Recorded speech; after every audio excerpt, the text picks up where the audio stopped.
श्रीमद कुंज विहारणे नमः। श्री स्वामी हरिदास विजयतेतराम, श्री युगल सरकार, सदगुरुदेव और आप सभी रसिक भक्त वृंदों के श्री चरणों में दास का साष्टांग दंडवत प्रणाम। आज श्रीमद् भागवत महापुराण के एकादश स्कंद के अंतर्गत 22वां अध्याय तत्वों की संख्या और पुरुष प्रकृति विवेक। उद्धव जी ने कहा, प्रभो विश्वेश्वर, ऋषियों ने तत्वों की संख्या कितनी बतलाई है? आपने तो अभी 9, 11, 5 और 3 अर्थात कुल 28 तत्व गिनाए हैं। यह तो हम सुन चुके हैं, किंतु कुछ लोग 26 तत्व बतलाते हैं तो कुछ 25, कोई 7, 9 अथवा 6 स्वीकार करते हैं, कोई 4 बतलाते हैं तो कोई 11। इसी प्रकार किन्हीं किन्हीं ऋषि मुनियों के मत में उनकी संख्या 17 है, कोई 16 और कोई 13 बतलाते हैं। सनातन कृष्ण, ऋषि मुनि इतनी भिन्न संख्याएं किस अभिप्राय से बतलाते हैं? आप कृपा करके हमें बतलाइए। भगवान श्री कृष्ण ने कहा, उद्धव जी, वेदज्ञ ब्राह्मण इस विषय में जो कुछ कहते हैं वह सभी ठीक है, क्योंकि सभी तत्व सब में अंतर्भूत हैं। मेरी माया को स्वीकार करके क्या कहना असंभव है? जैसा तुम कहते हो वह ठीक नहीं है, जो मैं कहता हूं वही यथार्थ है। इस प्रकार जगत के कारण के संबंध में विवाद इसलिए होता है कि मेरी शक्तियों, सत्व रज आदि गुणों और उनकी वृत्तियों का रहस्य लोग समझ नहीं पाते। इसलिए वे अपनी अपनी मनोवृत्ति पर ही आग्रह कर बैठते हैं। सत्वादि गुणों के क्षोभ से ही यह विविध कल्पना रूप प्रपंच, जो वस्तु नहीं केवल नाम है, उठ खड़ा हुआ है। यही वाद विवाद करने वालों के विवाद का विषय है। जब इंद्रियां अपने वश में हो जाती हैं तथा चित्त शांत हो जाता है, तब यह प्रपंच भी निवृत्त हो जाता है और उसकी निवृत्ति के साथ ही सारे वाद विवाद भी मिट जाते हैं। पुरुष शिरोमणि तत्वों का एक दूसरे में अनुप्रवेश है, इसलिए वक्ता तत्वों की जितनी संख्या बतलाना चाहता है उसके अनुसार कारण को कार्य में अथवा कार्य को कारण में मिलाकर अपनी इच्छित संख्या सिद्ध कर लेता है। ऐसा देखा जाता है कि एक ही तत्व में बहुत से दूसरे तत्वों का अंतर्भाव हो गया है। इसका कोई बंधन नहीं है कि किसका किसमें अंतर्भाव हो। कभी घटपट आदि कार्य वस्तुओं का उनके कारण मिट्टी सूत आदि में, तो कभी मिट्टी सूत आदि का घटपट आदि कार्यों में अंतर्भाव हो जाता है। इसलिए वादी प्रत्यावादियों में से जिसकी वाणी ने जिस कार्य को जिस कारण से अथवा जिस कारण को जिस कार्य में अंतर्भूत करके तत्वों की संख्या जितनी स्वीकार की है वह हम निश्चय ही स्वीकार करते हैं, क्योंकि उनका वह उपादान युक्ति संगत ही है। उद्धव जी, जिन लोगों ने 26 संख्या स्वीकार की है वे ऐसा कहते हैं कि जीव अनादि काल से अविद्या से ग्रस्त हो रहा है। वह स्वयं अपने आप को नहीं जान सकता। उसे आत्मज्ञान कराने के लिए किसी अन्य सर्वज्ञ की आवश्यकता है। इसलिए प्रकृति के कार्य कारण रूप 24 तत्व, 25वां पुरुष और 26वां ईश्वर, इस प्रकार कुल 26 तत्व स्वीकार करने चाहिए। 25 तत्व मानने वाले कहते हैं कि शरीर में जीव और ईश्वर का अणु मात्र भी अंतर या भेद नहीं है, इसलिए उनमें भेद की कल्पना व्यर्थ है। रही ज्ञान की बात, सो तो सत्वात्म का प्रकृति का गुण है। तीनों गुणों की साम्यावस्था ही प्रकृति है। इसलिए सत्व रज आदि गुण आत्मा के नहीं प्रकृति के ही हैं। इन्हीं के द्वारा जगत की स्थिति, उत्पत्ति और प्रलय हुआ करता है। इसलिए ज्ञान आत्मा का गुण नहीं प्रकृति का ही गुण सिद्ध होता है। इस प्रसंग में सत्वगुण ही ज्ञान है, रजोगुण ही कर्म है और तमोगुण ही अज्ञान कहा गया है। और गुणों में क्षोभ उत्पन्न करने वाला ईश्वर ही काल है और सूत्र अर्थात महत्त्व ही स्वभाव है। इसलिए 25 और 26 तत्वों की दोनों ही संख्या युक्ति संगत है। उद्धव जी, यदि तीनों गुणों को प्रकृति से भिन्न मान लिया जाए, जैसा कि उनकी उत्पत्ति और प्रलय को देखते हुए मानना चाहिए, तो तत्वों की संख्या स्वयं ही 28 हो जाती है। उन तीनों के अतिरिक्त 25 ये हैं: पुरुष, प्रकृति, महतत्व, अहंकार, आकाश, वायु, तेज, जल और पृथ्वी। ये 9 तत्व मैं पहले ही गिना चुका हूं। श्रोत, त्वचा, चक्षु, नासिका और रसना, ये 5 ज्ञानेंद्रियां, वाक, पाड़ी, पाद, पायु और उपस्थ, ये 5 कर्मेंद्रियां, तथा मन, जो कर्मेंद्रिय और ज्ञानेंद्रिय दोनों ही है। इस प्रकार कुल 11 इंद्रियां तथा शब्द, स्पर्श, रूप, रस और गंध, ये ज्ञानेंद्रियों के 5 विषय। इस प्रकार 3, 9, 11 और 5 सब मिलाकर 28 तत्व होते हैं। कर्मेंद्रियों के द्वारा होने वाले 5 कर्म, चलना, बोलना, मल त्यागना, पेशाब करना और काम करना, इनके द्वारा तत्वों की संख्या नहीं बढ़ती। इन्हें कर्मेंद्रिय स्वरूप ही मानना चाहिए। सृष्टि के आरंभ में कार्य अर्थात 11 इंद्रिय और पंचभूत और कारण में तत्व आदि के रूप में प्रकृति ही रहती है। वही सत्वगुण, रजोगुण और तमोगुण की सहायता से जगत की स्थिति, उत्पत्ति और संहार संबंधी अवस्थाएं धारण करती है। अव्यक्त पुरुष तो प्रकृति और उसकी अवस्थाओं का केवल साक्षी मात्र बना रहता है। महतत्वादि कारण धातुएं विकार को प्राप्त होते हुए पुरुष के ईक्षण से शक्ति प्राप्त करके परस्पर मिल जाते हैं और प्रकृति का आश्रय लेकर उसी के बल से ब्रह्मांड की सृष्टि करते हैं। उद्धव जी, जो लोग तत्वों की संख्या 7 स्वीकार करते हैं, उनके विचार से आकाश, वायु, तेज, जल और पृथ्वी, ये 5 भूत, छठा जीव और 7वां परमात्मा, जो साक्षी जीव और साक्ष्य जगत दोनों का अधिष्ठान है, ये ही तत्व हैं। देह, इंद्रिय और प्राणादि की उत्पत्ति तो पंचभूतों से ही हुई है, इसलिए वे इन्हें अलग नहीं गिनते। जो लोग केवल 6 तत्व स्वीकार करते हैं, वे कहते हैं कि 5 भूत है और छठा है परम पुरुष परमात्मा।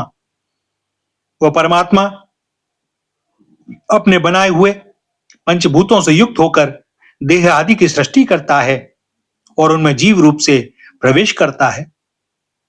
इस मत के अनुसार जीव का परमात्मा में और शरीर आदि का पंचभूतों में समावेश हो जाता है। जो लोग कारण के रूप में 4 ही तत्व स्वीकार करते हैं, वे कहते हैं कि आत्मा से तेज, जल और पृथ्वी की उत्पत्ति हुई है और जगत में जितने पदार्थ हैं सब इन्हीं से उत्पन्न होते हैं। वे सभी कार्यों का इन्हीं में समावेश कर लेते हैं। जो लोग तत्वों की संख्या 17 बतलाते हैं, वे इस प्रकार गणना करते हैं: 5 भूत, 5 तन्मात्राएं, 5 ज्ञानेंद्रियां, 1 मन और 1 आत्मा। जो लोग तत्वों की संख्या 16 बतलाते हैं, उनकी गणना भी इसी प्रकार है। अंतर केवल इतना है कि वे आत्मा में मन का भी समावेश कर लेते हैं और इस प्रकार उनकी तत्व संख्या 16 रह जाती है। जो लोग 13 तत्व मानते हैं, वे कहते हैं कि आकाशादि 5 भूत, श्रोत्रादि 5 ज्ञानेंद्रियां, 1 मन, 1 जीवात्मा और परमात्मा, ये 13 तत्व हैं। 11 संख्या मानने वालों ने 5 भूत, 5 ज्ञानेंद्रियां और इनके अतिरिक्त 1 आत्मा का अस्तित्व स्वीकार किया है। जो लोग 9 तत्व मानते हैं, वे आकाशादि 5 भूत और मन, बुद्धि, अहंकार, ये 8 प्रकृतियां और 9वां पुरुष, इन्हीं को तत्व मानते हैं। उद्धव जी, इस प्रकार ऋषि मुनियों ने भिन्न भिन्न प्रकार से तत्वों की गणना की है। सबका कहना उचित ही है, क्योंकि सबकी संख्या युक्ति युक्त है। जो लोग तत्वज्ञानी हैं, उन्हें किसी भी मत में बुराई नहीं दिखती। उनके लिए तो सब कुछ ठीक ही है। उद्धव जी ने कहा, श्याम सुंदर, यद्यपि स्वरूपतः प्रकृति और पुरुष दोनों एक दूसरे से सर्वथा भिन्न हैं, तथापि वे आपस में इतने घुल मिल गए हैं कि साधारणतः उनका भेद नहीं जान पड़ता। प्रकृति में पुरुष और पुरुष में प्रकृति अभिन्न से प्रतीत होते हैं। इनकी भिन्नता स्पष्ट कैसे हो?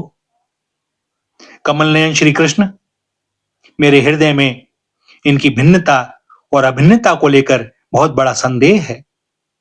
आप तो सर्वज्ञ हैं, अपनी युक्त युक्त वाणी से मेरे संदेह का निवारण कर दीजिए। भगवान, आपकी ही कृपा से जीवों को ज्ञान होता है और आपकी माया शक्ति से ही उनके ज्ञान का नाश होता है। अपनी आत्मस्वरूपणी माया की विचित्र गति आप ही जानते हैं और कोई नहीं जानता। अतएव आप ही मेरा संदेह मिटाने में समर्थ हैं। भगवान श्री कृष्ण ने कहा, उद्धव जी, प्रकृति और पुरुष, शरीर और आत्मा, इन दोनों में अत्यंत भेद है। इस प्राकृत जगत में जन्म मरण एवं वृद्धि हास आदि विकार लगे ही रहते हैं। इसका कारण यह है कि यह गुणों के शोभ से बना है। प्रिय मित्र, मेरी माया त्रिगुणात्मिका है। वही अपने सत्व रज आदि गुणों से अनेकों प्रकार की भेद वृत्तियां उत्पन्न कर देती है। यद्यपि इसका विस्तार असीम है, फिर भी इस विकारात्मक सृष्टि को 3 भागों में बांट सकते हैं। वे 3 भाग हैं, अध्यात्म, अधिदेव और अधिभूत। उदाहरण के लिए, नेत्रेंद्रिय अध्यात्म है, उसका विषय रूप अधिभूत है, और नेत्र गोलक में स्थित सूर्य देवता का अंश अधिदेव है। ये तीनों परस्पर एक दूसरे के आश्रय से सिद्ध होते हैं और इसलिए अध्यात्म, अधिदेव और अधिभूत ये तीनों ही परस्पर सापेक्ष हैं। परंतु आकाश में स्थित सूर्य मंडल इन तीनों की अपेक्षा से मुक्त है, क्योंकि वह स्वतः सिद्ध है। इसी प्रकार आत्मा भी उपयुक्त तीनों भेदों का मूल कारण, उनका साक्षी और उनसे परे है। वही अपने स्वयं सिद्ध प्रकाश से समस्त सिद्ध पदार्थों की मूल सिद्धि है। उसी के द्वारा सबका प्रकाश होता है। जिस प्रकार चक्षु के 3 भेद बताए गए, उसी प्रकार त्वचा, श्रोत्र, जिह्वा, नासिका और चित्त आदि के भी 3 भेद हैं। जैसे त्वचा स्पर्श और वायु, श्रवण शब्द और दिशा, जिह्वा रस और वरुण, नासिका गंध और अश्वनी कुमार, चित्त चिंतन का विषय और वासुदेव, मन मन का विषय और चंद्रमा, अहंकार अहंकार का विषय और रुद्र, बुद्धि समझने का विषय और ब्रह्मा। इन सभी त्रिविध तत्वों से आत्मा का कोई संबंध नहीं है। प्रकृति से मैं तत्व बनता है और मैं तत्व से अहंकार। इस प्रकार यह अहंकार गुणों के क्षोभ से उत्पन्न हुआ प्रकृति का ही एक विकार है। अहंकार के 3 भेद हैं, सात्विक, राजस और तामस। यह अहंकार ही अज्ञान और सृष्टि की विविधता का मूल कारण है। आत्मा ज्ञान स्वरूप है, उसका इन पदार्थों से न तो कोई संबंध है और न उसमें कोई विवाद की ही बात है। अस्ति नास्ति अर्थात है और नहीं, सगुण निर्गुण, भाव अभाव, सत्य मिथ्या आदि रूप से जितने भी वाद विवाद हैं, सबका मूल कारण भेद दृष्टि ही है। इसमें संदेह नहीं कि इस विवाद का कोई प्रयोजन नहीं, यह सर्वथा व्यर्थ है। तथापि जो लोग मुझसे अपने वास्तविक स्वरूप से विमुख हैं, वे इस विवाद से मुक्त नहीं हो सकते। उद्धव जी ने पूछा, भगवान, आपसे विमुख जीव अपने किए हुए पुण्य पापों के फलस्वरूप ऊंची नीची योनियों में आते जाते रहते हैं। अब प्रश्न यह है कि व्यापक आत्मा का एक शरीर से दूसरे शरीर में जाना, अकर्ता का कर्म करना और नित्य वस्तु का जन्म मरण कैसे संभव है? गोविंद, जो लोग आत्मज्ञान से रहित हैं, वे तो इस विषय को ठीक ठीक सोच भी नहीं सकते, और इस विषय के विद्वान संसार में प्रायः मिलते नहीं, क्योंकि सभी लोग आपकी माया की भूल भुलैया में पड़े हुए हैं। इसलिए आप ही कृपा करके मुझे इसका रहस्य बतलाइए। भगवान श्री कृष्ण ने कहा, प्रिय उद्धव, मनुष्यों का मन कर्म संस्कारों का पुंज है। उन संस्कारों के अनुसार भोग प्राप्त करने के लिए उसके साथ 5 इंद्रियां भी लगी हुई हैं। इसी का नाम है लिंग शरीर। वही कर्मों के अनुसार एक शरीर से दूसरे शरीर में, एक लोक से दूसरे लोक में आता जाता रहता है। आत्मा इस लिंग शरीर से सर्वथा पृथक है, उसका आना जाना नहीं होता, परंतु जब वह अपने को लिंग शरीर ही समझ बैठता है, उसी में अहंकार कर लेता है, तब उसे भी अपना आना जाना प्रतीत होने लगता है। मन कर्मों के अधीन है, वह देखे हुए या सुने हुए विषयों का चिंतन करने लगता है और क्षण भर में ही उनमें तदाकार हो जाता है तथा उन्हीं पूर्व चिंतित विषयों में लीन हो जाता है। धीरे धीरे उसकी स्मृति, पूर्वापर का अनुसंधान भी नष्ट हो जाता है। उन देवादि शरीरों में इसका जितना अभिनिवेश, इतनी तल्लीनता हो जाती है कि जीव को अपने पूर्व शरीर का स्मरण भी नहीं रहता। किसी भी कारण से शरीर को सर्वथा भूल जाना ही मृत्यु है।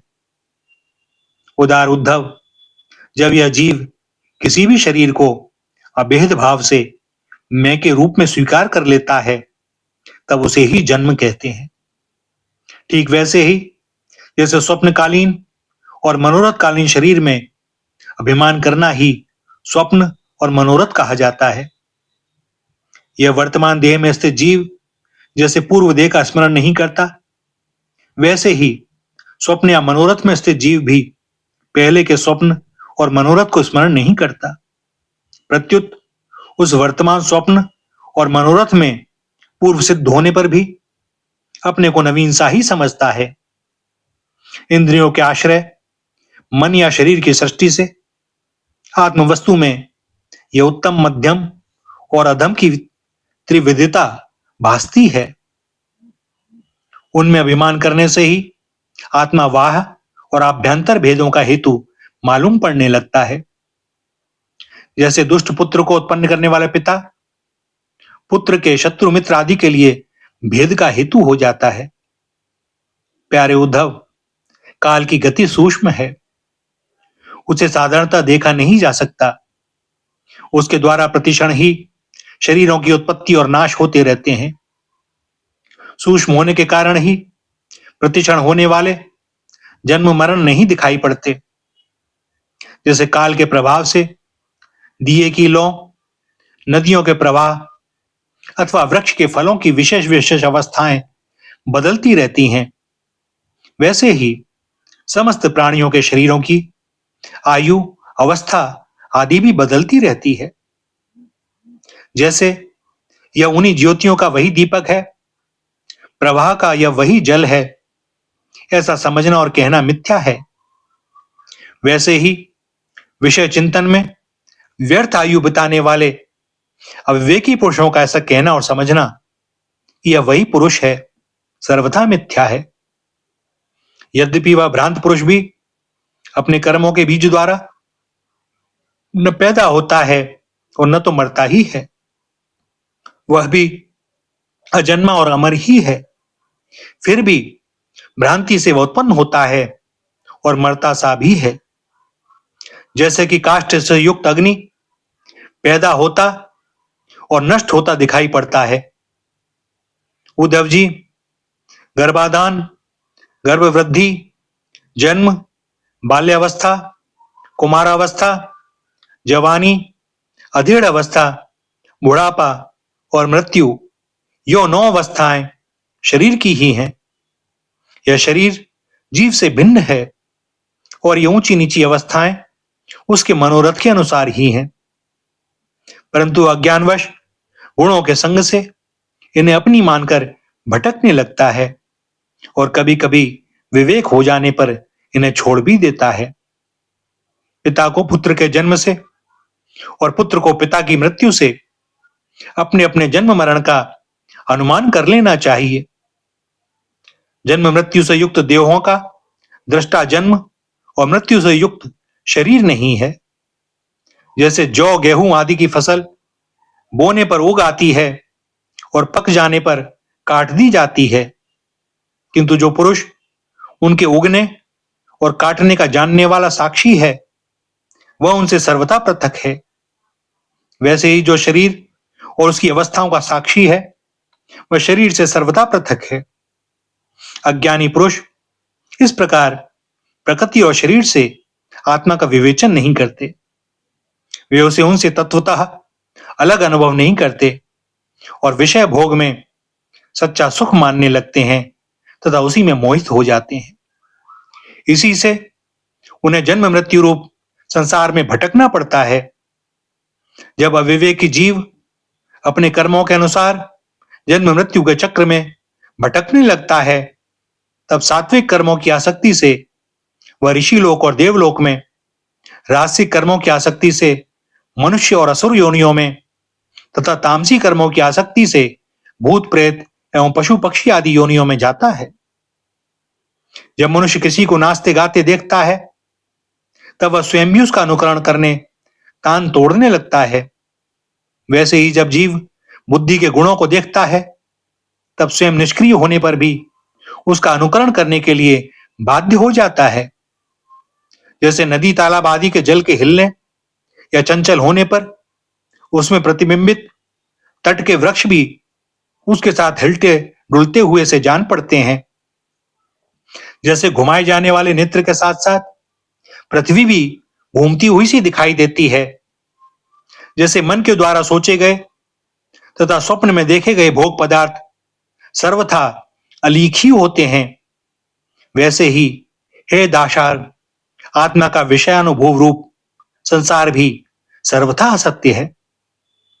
आत्मा तो नित्य शुद्ध बुद्ध मुक्त स्वभाव ही है। विषयों के सत्य न होने पर भी जो जीव विषयों का ही चिंतन करता रहता है, उसका जन्म मृत्यु रूप संसार चक्र कभी निवृत्त नहीं होता। जैसे स्वप्न में प्राप्त अनर्थ परंपरा जागे बिना निवृत्त नहीं होती। प्रिय उद्धव, इन दुष्ट इंद्रियों से विषयों को मत भोगो। आत्म विषयक अज्ञान से प्रतीत होने वाला सांसारिक भेदभाव भ्रम मूलक ही है, ऐसा समझो। असाधु पुरुष गर्दन पकड़कर बाहर निकाल दें, वाणी द्वारा अपमान करें, उपहास करें, निंदा करें, मारे पीटें, बांधें, आजीविका छीन लें, ऊपर थूक दें, पेशाब कर दें अथवा तरह तरह से विचलित करें, निष्ठा से डिगाने की चेष्टा करें, उनके किसी भी उपद्रव से क्षुब्ध नहीं होना चाहिए, क्योंकि वे तो बेचारे अज्ञानी हैं, उन्हें परमार्थ का तो पता ही नहीं है।